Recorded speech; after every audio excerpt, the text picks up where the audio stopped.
Hello बच्चों, welcome back to my channel. कैसे हैं आप सब लोग। आज की वीडियो में मैं आप लोग के लिए इकोनॉमिक्स ऑफ पब्लिक इंटरप्राइजेस के एमसीक्यू क्वेश्चंस लेकर के आई हूँ। आप लोग का एग्जाम होने वाला है तो उसमें कुछ इंपॉर्टेंट इस तरह के एमसीक्यू जो आपके एग्जाम में आ सकते हैं या फिर उससे मिलते जुलते क्वेश्चन भी आते हैं, तो आप आसानी से उसे सॉल्व कर लेंगे। आइए वीडियो को शुरू करते हैं। ये शुरू करने से पहले अगर आपने सब्सक्राइब नहीं किया है चैनल को, सब्सक्राइब जरूर कर लीजिएगा। अगर अच्छी लगेगी तो एक लाइक करिएगा और फ्रेंड्स साथ वीडियो को शेयर करिएगा। फर्स्ट क्वेश्चन लेते हैं। डैश एक दस्तावेज है जो सार्वजनिक नियमों को प्रतिवर्ष अंशधारकों के समक्ष प्रस्तुत करना होता है, जो उनके संचालन और वित्तीय स्थितियों का वर्णन करते हैं। And dash is a document that public corporations must provide annually to shareholders that describe their operations and financial conditions. Audit report, advertisement report, annual report, none of the above. Question में कह रहा है कि कौन एक ऐसा का document है जो कि जो पब्लिक कॉर्पोरेशंस होती हैं, वो जो उनके शेयर होल्डर्स होते हैं उनके सामने प्रस्तुत करती हैं, उनको प्रोवाइड करवाती हैं कि जो कॉर्पोरेशन है वहाँ पर किस तरह से काम संचालित हो रहा है, क्या हो रहा है, क्या फाइनेंशियल कंडीशंस है उनकी, कितना प्रॉफिट हुआ है, इन सारी चीजों से रिलेटेड जो है रिपोर्ट देती हैं। वो हो जाती है वार्षिक रिपोर्ट यानी कि एनुअल रिपोर्ट। तो इसका आंसर क्या हो जाएगा? Option C. नेक्स्ट क्वेश्चन है। डैश का अर्थ है समय पर और त्वरित कार्रवाई के लिए निर्णय लेने की स्वतंत्रता। Dash means independence to take decisions for timely and quick actions.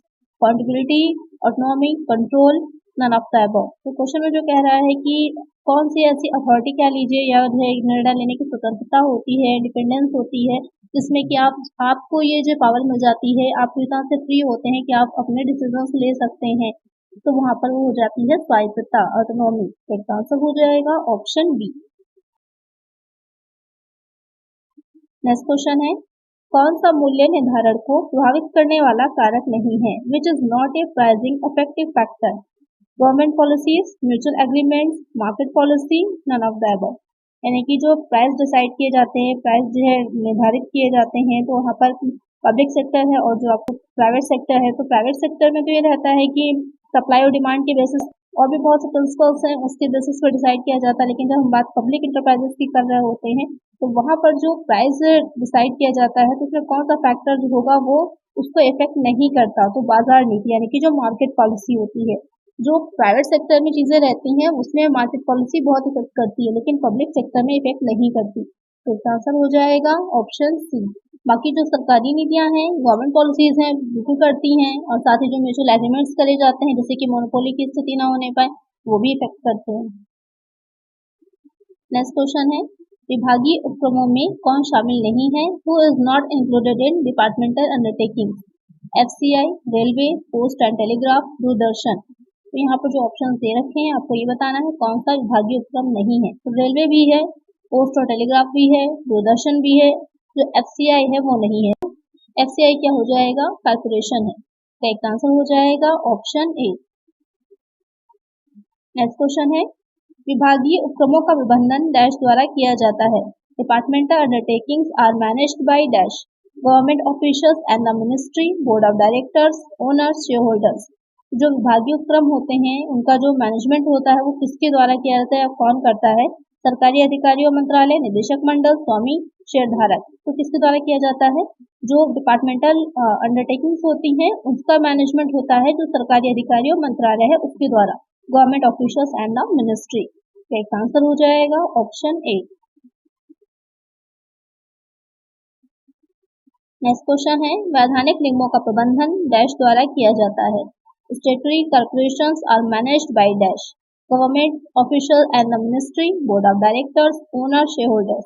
तभी हमने देखा जो डिपार्टमेंटल अंडरटेकिंग्स होती हैं, जो विभागीय उपक्रम है उनका कौन करता है? जो गवर्नमेंट ऑफिशियल्स है और मिनिस्ट्री वो करती है। लेकिन जो स्टेटरी कॉर्पोरेशंस होती हैं, जो वैधानिक निगम होते हैं, उसका प्रबंधन कौन करेगा? तो वो करता है बोर्ड ऑफ डायरेक्टर्स यानी कि जो निदेशक मंडल होता है। तो इसका आंसर क्या हो जाएगा? Option B. नेक्स्ट क्वेश्चन है। विभागीय उपक्रमों के पास नहीं है। Departmental undertaking doesn't have. यहाँ पर पूछ रहा है कि इसमें से कौन सी पावर नहीं है? फंड्स की, कैपिटल, बोरोइंग पावर, नन। तो यहाँ पर क्या नहीं रहती है? डिपार्टमेंटल अंडरटेकिंग्स के पास बोरोइंग पावर नहीं होती है, वो स्वयं से जो है उधार लेने की उनमें शक्ति नहीं होती, यानी कि वो बोरोइंग नहीं कर सकते हैं, जनता से, पब्लिक से जो है कोई लोन नहीं ले सकती। तो एक आंसर हो जाएगा ऑप्शन सी। नेक्स्ट क्वेश्चन है। सरकारी कंपनी डैश द्वारा संचालित होती है। Government company operated by MOA, AOA, both A and B none. तो MOA क्या हो जाएगा? मेमोरेंडम ऑफ एसोसिएशन यानी कि पार्षद सीमा नियम, और AOA क्या हो जाएगा? आर्टिकल ऑफ एसोसिएशन यानी कि पार्षद अंतर नियम। याद रखिएगा दोनों की फुल फॉर्म, वैसे तो कंपनी लॉ में आपने पढ़ी ही होगी। यहाँ पर जो गवर्नमेंट कंपनी होती है उसमें ये दोनों ही चीजें बनती हैं, पार्षद अंतर नियम भी और पार्षद सीमा नियम भी, मेमोरेंडम ऑफ एसोसिएशन भी और आर्टिकल ऑफ एसोसिएशन भी। तो उन दोनों के द्वारा ही, उन दोनों के बेसिस पर ही उसको रन किया जाता है, चलाया जाता है। एक आंसर हो जाएगा option C, both A and B, क्योंकि ये रजिस्टर्ड होती है। गवर्नमेंट कंपनी जो होती है वो कंपनीज एक्ट के अंडर में रजिस्टर्ड होती है, तो जो भी चीजें कंपनीज एक्ट में अनिवार्य होती है, कंपलसरी होता है करना, वो सब इस पर भी, सारे जितने भी रूल्स होंगे वो सब इस पर भी लागू होते हैं। तो एक आंसर है ऑप्शन सी। नेक्स्ट क्वेश्चन है, विभागीय उपक्रमों के कर्मचारियों का नेतृत्व किया जाता है। The employees of departmental undertakings are headed by Indian administrative service officers, civil servants transferable from one ministry to another, RBI, both A and B। Question कह रहा है कि जो विभागीय उपक्रम होते हैं उनमें जो कर्मचारी होते हैं उनका नेतृत्व कौन करता है? भारतीय प्रशासनिक सेवा के अधिकारी, एक मंत्रालय से दूसरे मंत्रालय में स्थानांतरित होने वाले सिविल सेवक, RBI, A और B दोनों। तो जो डिपार्टमेंटल अंडरटेकिंग्स होती हैं वहां पर जो उनके एम्प्लॉयज होते हैं वो किस तरह से रहेंगे? वो हो जाता है उसमें ऑप्शन डी, A और B दोनों, यानी कि इंडियन एडमिनिस्ट्रेटिव सर्विसेज के जो ऑफिसर्स होते हैं, IAS ऑफिसर्स जो होते हैं वो भी, और जो सिविल सर्विसेज के ट्रांसफरेबल यानी कि एक मिनिस्ट्री से दूसरी मिनिस्ट्री में जो उनका ट्रांसफर होता रहता है उन सबको भी शामिल किया जाता है। तो यहाँ पर दोनों ही आंसर करेक्ट होंगे, तो करेक्ट आंसर ऑप्शन डी होगा, जिसमें A और B दोनों आ जाएंगे। नेक्स्ट क्वेश्चन है, विभागीय उपक्रम किसके प्रति जवाबदेह है? The departmental undertakings are accountable to whom? RBI, their respective ministry, general public, all of these. तो क्वेश्चन में जो पूछ रहा है कि जो डिपार्टमेंटल अंडरटेकिंग्स होती हैं वो किसके लिए जवाबदेह रहती हैं, तो वो हो जाता है जो उनका संबंधित मंत्रालय होता है, देयर रिस्पेक्टिव मिनिस्ट्री, उसके प्रति जवाबदेह। अगर आपके क्वेश्चन में संसद दे रखा होगा, पार्लियामेंट, तो आपका पार्लियामेंट आपका करेक्ट होगा। अगर दे रखा हो देयर रिस्पेक्टिव मिनिस्ट्री, तो ये आपका करेक्ट हो जाएगा। करेक्ट आंसर होगा ऑप्शन बी। नेक्स्ट क्वेश्चन है, विधायिका द्वारा परिभाषित शक्तियों और कार्यों के साथ बनाया गया एक निगमीय निकाय और जो वित्तीय रूप से स्वतंत्र है। A corporate body created by the legislature with defined powers and functions and it's financially independent. Statutory corporation, joint ventures, government companies, both A and C। Question में कह रहा है कि एक इस तरह का कोई निकाय है, कोई एक कॉर्पोरेट बॉडी है जो बनाई गई है किसी विधायिका द्वारा, और साथ ही जो उसकी जो शक्तियां हैं, जो उसकी पावर्स हैं, वो किस तरह से काम करती है, उसके फंक्शंस वो भी डिफाइन, वही एक निकाय, वही एक एक्ट करता है, तो वो क्या हो जाएगा? और वो संस्था जो होगी वो वित्तीय रूप से स्वतंत्र होगी, फाइनेंशियली इंडिपेंडेंट होगी। वो कौन सी होगी? वैधानिक निगम, संयुक्त उद्यम, सरकारी कंपनियां, A और C दोनों। तो वो हो जाती है जो आपके स्टेटरी कॉर्पोरेशन होते हैं, वैधानिक निगम होते हैं। तो एक आंसर हो जाएगा ऑप्शन ए। क्वेश्चन में ध्यान दीजिएगा, यहाँ पर कह रहा है विधायक द्वारा परिभाषित शक्तियों, यानी कि कोई स्पेशल एक्ट के थ्रू ही बनाई जाती हैं, इसलिए यहाँ पर आपका वैधानिक निगम होगा।